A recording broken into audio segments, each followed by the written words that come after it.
Do you think life needs a performance review? Let's go back. What is a performance review?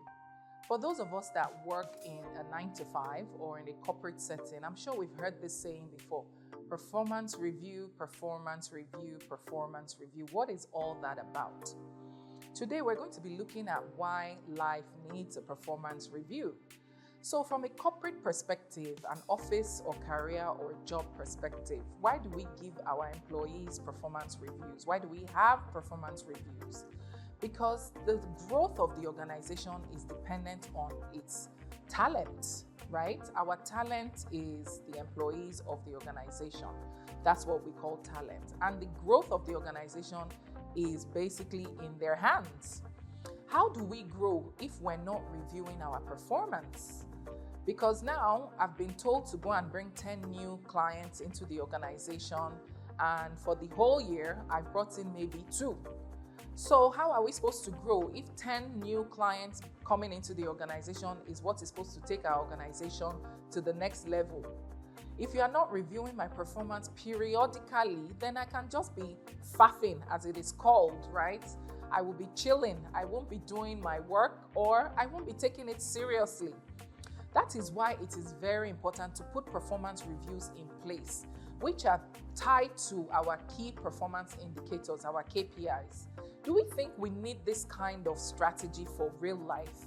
I genuinely think we do. Why? Because if you look at structured organizations that have performance reviews in place, you will see that it sincerely helps the growth of the organization.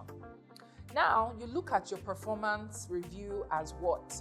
A way to guide the employee to meet their KPIs. It is to let them know how well they are doing in the organization, the gaps that they need to close if they're doing really well. And even if you look at it from a product perspective, what products are doing well? What products do we need to continue adding more money into? Research and development, marketing. What products do we need to let people know is thriving? And on the flip side of that, what products do we need to completely disengage from, to close shop from? These performance reviews help us understand our business better. So from an individual, from a talent perspective, it helps me know, it's a guide for me to know how well I'm doing in the organization.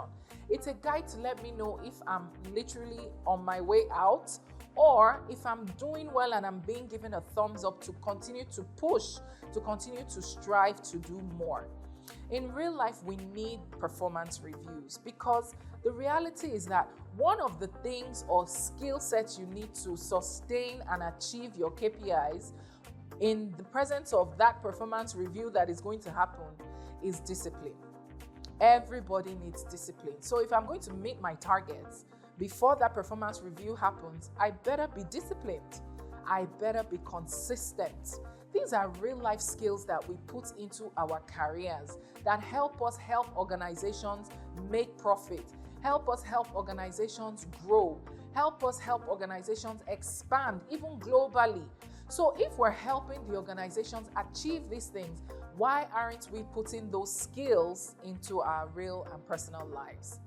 A lot of times we separate our professional lives from our personal lives. And I would advise us that we can marry the two. There are areas of interest in the two, both in your professional life and in your personal life.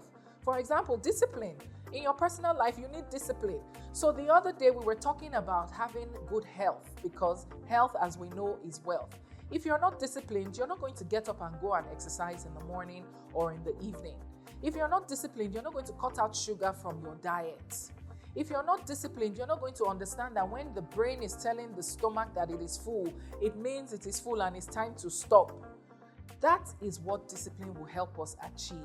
Now, if we're disciplined enough in our personal lives, then we can start applying that skill to get up early in the morning and go and work out and cut out sugary and fatty foods from our diets. So these are skills that we use in our careers, discipline, because we have to show up to work at 8 or for some people 7:30 every morning. It takes discipline. Let's talk about consistency. Now, in order to meet those performance reviews and to be positive, to be on the positive side of the reviews, You need to be consistent. So if you're a salesperson or a business development person, you need to consistently go out to look for more or additional business. The only way you can achieve growth in the career that you're chasing after or you're trying to grow is by being consistent. You go out every day, you go out marketing. In my previous job, I was considered a marketer or a salesperson or a business development person. I had to be consistently going out every day. So I went out literally every single day of the week, or working week, I should say, looking for additional business for the organization. That consistency, I'm not talking about perfection, because there are many days I went out and came back empty-handed.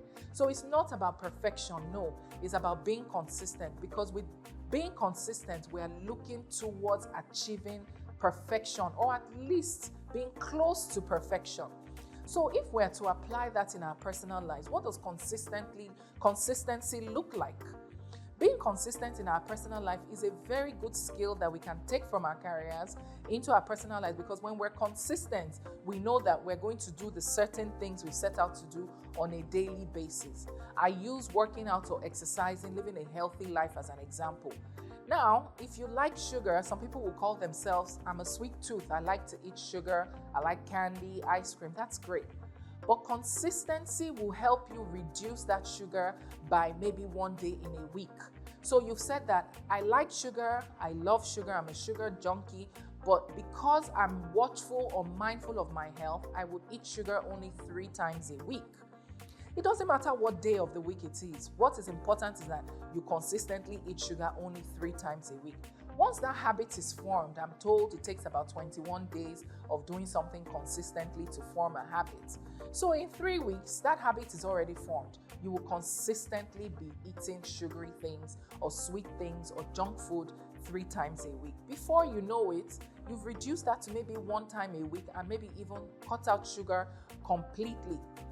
These help us in our professional lives when we're consistent with our tasks and our roles, as it does help us in our personal lives and relationships.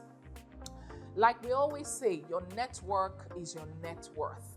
Now, if you're not consistent in your relationships, you'll be doing yourself a disservice, because when you now need to leverage on that network that you think you have, because you've not sustainably, maintained that relationship, you will be found wanting. There will be a gap. They will not pick up your call when you call. But if you're consistent, even if it is with just sending a hello message on WhatsApp or a text message, be consistent with your personal relationships, because those relationships are your network. And that is what is going to help you in the long term. We talk a lot about career and jobs and 9-to-5s in this series. But the reality is that some of us are going to eventually migrate business owners, right? We're going to migrate into starting our own businesses. And these skills that we're gathering or garnering from the 9-to-5 are really what is going to help us run and manage that business. And when we start running and managing our businesses, guess what? We have to scale at some point. If we're not learning consistency now, we will struggle if we do decide to migrate to 9-to-5s. Another thing performance review teaches us is our areas of development. What parts of this job or this role am I lacking? In the same token, in our personal lives, if we have that performance review of our personal and individual lives, we would be able to really see the areas that we need to improve on. Some people need to improve on their communication.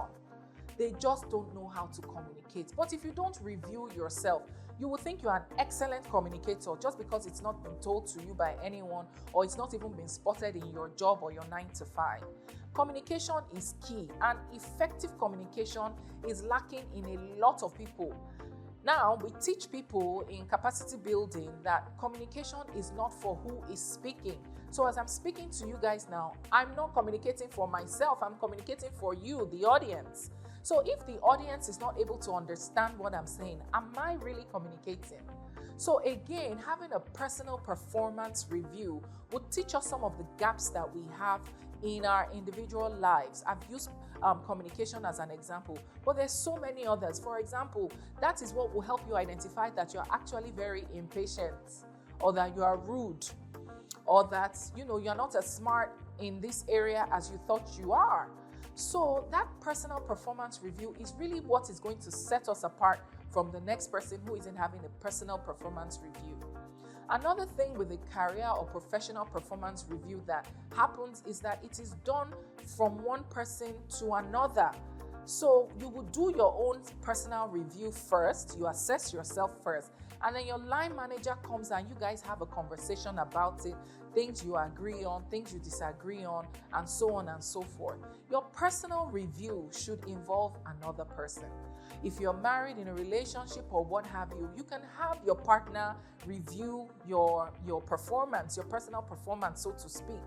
So you talk to your partner or to your best friend, your colleague, your family, or whoever you have available to you, and ask certain questions. At the beginning of the year, how did you think I started off? Now, this is quarter one or half of the year. How do you think I have done so far from January till date? And then they will give you their, perspective on what they feel you have done well and what they feel you need to do better on. That personal performance review is very important. It's more important than we would think, because now you're getting to also understand yourself from your own perspective, but you're also hearing other people in a non-professional way about yourself. We all have areas of improvement, whether we like it or not.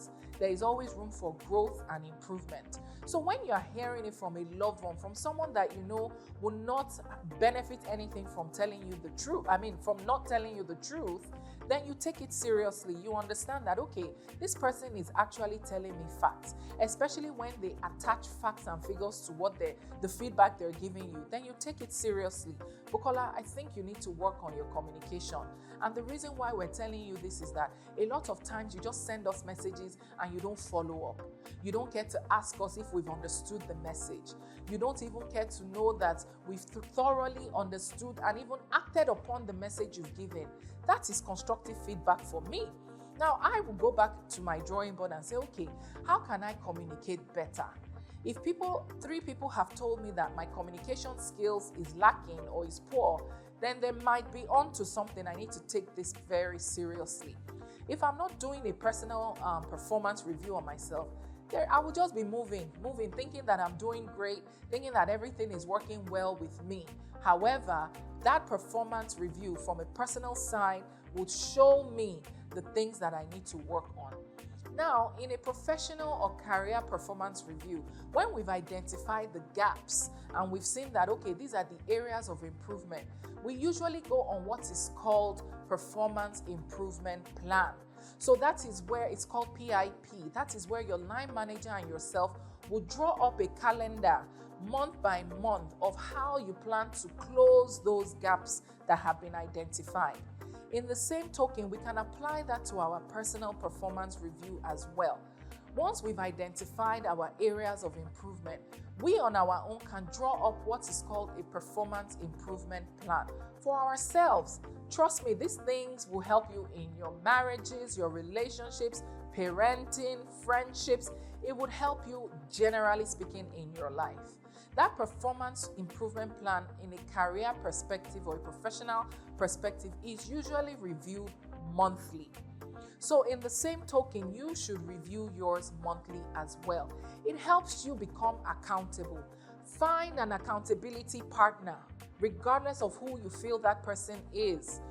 Find that one person that you will be accountable to. So you share your performance improvement plan with him or her so that they can hold you accountable. Diarize. Tell them that on the 15th of every month, let's sit down and meet and go through this performance improvement plan together. That way, it would help you maintain the progress that you are supposed to. Don't think it is like this that it will happen. No, they take time. But if you are willing to go through the painstaking process, trust me, you would come out better for it, because when you have balance, both in your personal life and in your professional life, you see that things come easier for you. You would see that things are just naturally flowing. When people are grumbling and complaining about, oh, I wake up too early, I'm stressed, I'm tired, you will just find yourself coasting. You'll be like, I can't relate to what you guys are talking about, because you from early on in the year set out a plan for yourself both professionally and personally. You will see that relationships are going seamlessly. You're having less confrontation with friends and family. You're having ease of relationships. You will see that you are attracting. There will be now attraction. When you are a high flyer in an organization, you attract your line managers, you attract the management of the organizations. Now they have eyes on you.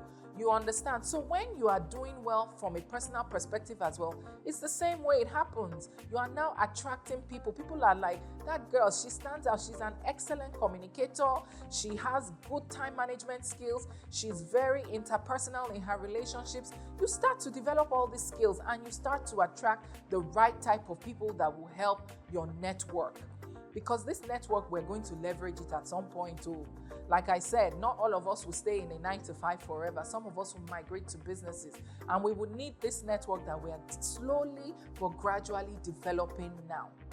Do you have any questions? Have I made sense today? Did you think what I said added value to you?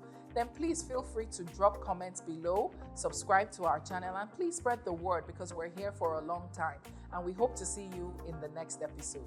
Thank you and bye.